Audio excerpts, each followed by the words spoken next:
Hello, chers fidèles abonnés, bonsoir encore une fois de plus. Aujourd'hui, réellement, je vais vous parler de la culture de bananier plantain encore une fois de plus, mais de la méthode PIF de bananier plantain. Parce que plusieurs personnes se lancent dans la culture de bananier plantain, ils ne savent pas la différence entre un rejeton de bananier plantain et un PIF de bananier plantain. Donc, la technologie a avancé dans tous les domaines et aujourd'hui, nous avons vraiment une technologie avancée dans la culture de bananier plantain. C'est pourquoi aujourd'hui, nous rencontrons les PIF de bananier plantain. Nous avons compris que ce n'est pas évident que quelqu'un se lance sur 100 hectares, 200 hectares à la méthode de rejeton de bananier planté. C'est pourquoi aujourd'hui, la technologie a avancé dans le bananier planté jusqu'à ce que nous avons aujourd'hui les pifs de bananier planté. Et vous allez remarquer que ceux qui ne connaissent pas encore les pifs de bananier planté, c'est ceux qui n'ont pas encore compris que lorsqu'ils veulent vraiment avoir des récoltes groupées, ils veulent vraiment se lancer sur 100 hectares, 200 hectares, 300 hectares dans la culture bananier plantain, ils seront obligés de prendre la méthode pif de bananier plantain. Non seulement avantageux parce que ce sont des plantes saines, premièrement, et deuxièmement, ce sont des plantes qui auront une récolte uniforme. Donc, vous savez que si vous avez besoin de 1000, 2000, 3000 régimes, ça dépend réellement de la grandeur de la superficie que vous avez lancée, vous serez réellement au rendez-vous de cette récolte-là. Or, le rejeton de bananier plantain, c'est une méthode qu'on ne peut pas réellement abandonner complètement, mais elle a toujours sa place parce qu'elle est le rejeton de bananier plantain est favorable dans certains types de sols. Comme vous avez des sols très agileux, les sols complètement sableux, vous serez obligé de prendre plutôt les rejetons de bananier plantain parce que ce sont ces rejetons de bananier plantain qui sont favorables pour ce type de sol.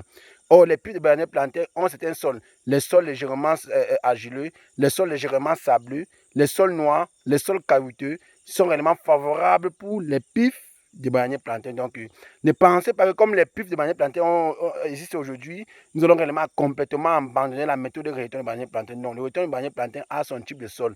Quand vous avez un sol qui est totalement agileux, le puits de bananier plantain, lorsque vous mettez là-bas, il ne peut pas réellement grandir comme il faut. Donc, il faut mettre le rejeton de bananier plantain.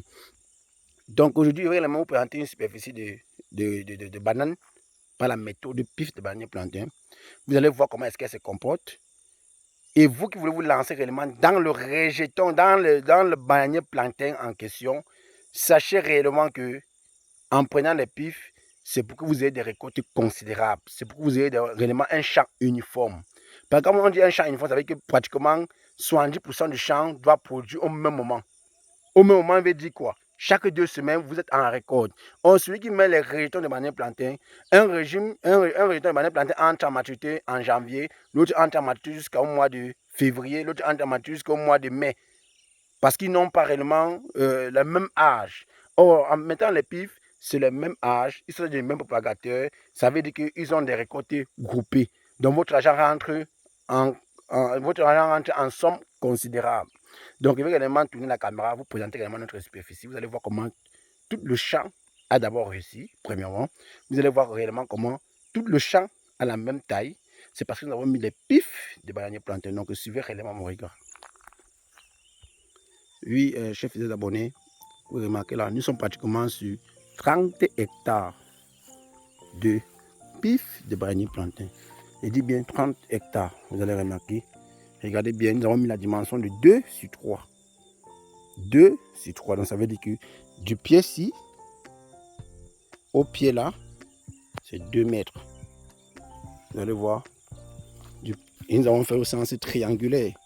Remarquez bien. Et les superficies sont réellement immatriculées. Parce que c'est une superficie pareille, nous sommes obligés d'avoir des carrés immatriculés pour réellement distinguer dans quel carré il y a tel endroit qui a un problème, il y a tel pied qui a un problème, etc. Donc il faudrait vraiment être très organisé pour avoir ce type de superficie-ci. Sinon, vous allez remarquer que vous aurez beaucoup de pieds qui sont morts et vous ne connaissez même pas. Donc nous travaillons réellement avec l'immatriculation des plaques qui doit réellement permettre que nous sachions réellement quel est le problème en telle superficie, etc. Vous allez remarquer aussi qu'il y a réellement les herbes au champ, mais au pourtour de chaque pied, nous avons nettoyé. C'est réellement ça le plus important.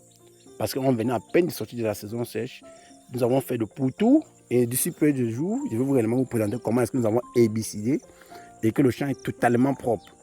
Donc l'objectif réellement de la vidéo, c'est pour vous édifier que lorsque vous vous lancez dans le pif de bananier plantain, essayez réellement de prendre des plants qui ont des variétés qui sont rentables. Il y a beaucoup de variétés dans la culture du bananier plantain. Il y a les pifs, il y a le bata, il y a le bikibanga, il y a le mboroko. et il y a le Elat. Donc, il y a beaucoup de variétés. Chaque variété a son marché. Ça dépend réellement de quoi vous voulez faire réellement de votre production. Certaines personnes ont des très grands marchés dans la production de la farine de plantain. Qu'est-ce qu'il faut faire? Il faut prendre la variété Mboro parce qu'elle est très sollicitée, elle est très admissible pour faire la farine de plantain. Or, lorsque vous voulez vendre votre plantain brut dans votre marché local, dans votre marché international, dans l'expédition et surtout, prenez la variété Bikebanga et Bata parce que ce sont des variétés qui sont beaucoup consommées. Dans tout type de cérémonie, on demande toujours les chips. On demande toujours certaines variétés pour faire le congrès, les trucs traditionnels et tout. C'est la variété Ebic et Bata plutôt. Donc, ce que moi, je voulais réellement vous édifier aujourd'hui, vous êtes au début de la campagne, sachez réellement que c'est le moment approprié pour vous lancer dans votre plantation de bananiers plantains, surtout les pifs de bananiers plantains.